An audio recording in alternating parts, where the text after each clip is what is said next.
11장. 내가 그리스도를 본받는 것처럼 여러분도 나를 본받는 사람이 되십시오. 나는 여러분을 칭찬합니다. 여러분이 모든 일에서 나를 기억하고 또 내가 전한 전통을 그대로 유지하고 있기 때문입니다. 그런데 모든 남자의 머리는 그리스도시고 아내의 머리는 남편이며 그리스도의 머리는 하나님이시라는 사실을 여러분이 알기를 바랍니다. 어떤 남자든지 머리에 못을 쏘고 기도하거나 예언하면 자기의 머리를 부끄럽게 하는 것입니다. 그러나 어떤 여자든지 머리를 가리지 않고 기도하거나 예언하면 자기의 머리를 부끄럽게 하는 것입니다. 그러한 자는 머리가 깎인 여자와 똑같습니다. 여자가 머리를 가리지 않으려면 아예 머리를 밀어버리십시오. 머리를 밀거나 깎는 것이 여자에게 부끄러운 일이라면 머리를 가리십시오. 남자는 하나님의 모상이며 영광이기 때문에 머리를 가리치는 안 됩니다. 이제는 남자의 영광입니다. 사실 남자가 여자에게서 나온 것이 아니라 여자가 남자에게서 나왔습니다. 또한 남자가 여자를 위하여 창조된 것이 아니라 여자가 남자를 위하여 창조되었습니다. 그러므로 여자는 천사를 생각하여 그 머리에 건단의 포즈를 지니고 있어야 합니다. 그러나 주님 안에서는 남자 없이 여자가 있을 수 없고 여자 없이 남자가 있을 수 없습니다. 여자가 남자에게서 나온 것과 마찬가지로 남자도 여자를 통하여 태어나기 때문입니다. 그러나 모든 것이 하나님에게서 나옵니다. 여러분 스스로 판단해 보십시오.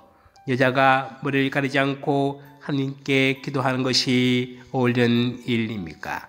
이미 자연이 여러분에게 가르쳐주지 않습니까? 남자가 긴 머리를 하고 다니면 자기의 수치가 되지만 여자가 긴 머리를 하고 다니면 자기에게 영광이 된다는 것입니다. 여자는 노을 대신에 긴 머리를 받았기 때문입니다. 누가 눈정을 버리고 싶어 할지도 모르지만 우리에게는 그런 간섭이 없고 하나님의 교회도 없습니다. 이제 내가 지시한 문제와 관련해서는 여러분을 칭찬할 수가 없습니다. 여러분의 모임이 이게 아니라 해를 끼치기 때문입니다. 우선 여러분이 교회 모임을 가질 때 여러분 가운데에 분열이 있다는 말이 들렸는데 나는 그것이 어느 정도 사실이라고 믿습니다. 하기야 여러분 가운데 분파도 있어야 참된 이들이 드러날 것입니다.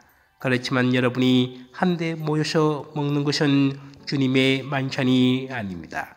그것을 먹을 때 저마다 먼저 자기 것으로 저녁 식사를 하기 때문에 어떤 배가 고프고 어떤 술에 취합니다. 여러분은 먹고 마실 집이 없다는 말입니까? 아니면 하나님의 교를 업신여기고 가진 것 없는 이들을 부끄럽게 하려는 것입니까? 내가 여러분에게 무슨 말을 해야 하겠습니까? 여러분을 칭찬해야 하겠습니까? 이 점에서는 칭찬할 수가 없습니다. 사실 나는 주님에게서 받는 것을 여러분에게도 전해 주었습니다. 곧 주 예수님께서는 잡히시던 날 밤에 빵을 들고 감사를 드리신 다음 그것을 떼어주시며 말씀하셨습니다. 이는 너를 위한 내 몸이다. 너는 나를 기억하여 이를 행하여라. 또 만찬을 드신 뒤에 같은 모양으로 잔을 들어 말씀하셨습니다. 이 잔은 내 피로 맺은 새 계약이다. 너는 이 잔을 마실 때마다 나를 기억하여 이를 행하여라. 사실 주님께서 오실 때까지 여러분은 이 빵을 먹고 이 잔을 마실 적마다 주님의 죽음을 전하는 것입니다. 그러므로 부당하게 주님의 빵을 먹거나 그분의 잔을 마시는 자는 주님의 몸과 피의 죄를 짓게 됩니다. 그러니 각 사람은 자신을 돌이켜보고 나서 이 빵을 먹고 이 잔을 마셔야 합니다. 주님의 몸을 분별 없이 먹고 마신 자는 자신에 대한 심판을 먹고 마시는 것입니다.